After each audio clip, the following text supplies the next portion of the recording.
Season, I have Kansas City narrowly losing to the Saints in this one. The Saints are the most balanced team, both on offense and defense. And on the other side of the ball, Kansas City, they're the biggest boom or bust. It could go either way. Now, I will say one caveat here. Go. I'm going to need Eric Berry to play for this prediction to hold. Yeah. Because, you know, all-pro safety makes a huge difference. But biggest boom or bust means in that AFC where there's really only 3-4 teams at the top, anyone could win.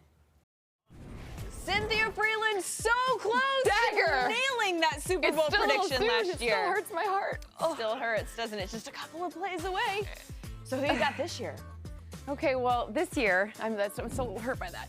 But this one is a little bit less spicy than last year's. I have the Patriots being narrowly edged out by the Saints. So I guess my outcome from last year remains the same this year. For me, the Saints O-line is a really big key factor because it kind of drives Drew Brees' ability to connect with any of his receivers, namely Michael Thomas, who you just saw, and Alvin Kamara's ability to really step up as that #1 running back. Obviously, he was last season, but you know, this year he kind of does it in less of a shared backfield. So for me, their offense and their incredible defense and that defensive front is the real reason why they are my Super Bowl champs. You don't sound excited about this, Cynthia. I'm not. Why? What do you... Okay, I'm excited. I'm excited. Both fan bases, I love you all. Everyone, every team, you're my favorite.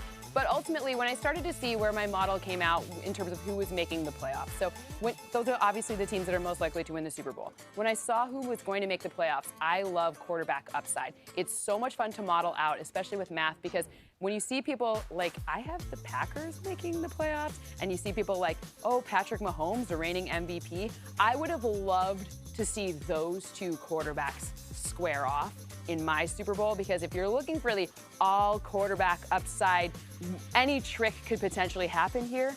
That's the pick I would have made. But the model did not spit that I had out. to run it so many extra times because of all these late season trades. So after 3 million simulations, that's just a ridiculous amount. It's Saints over Patriots.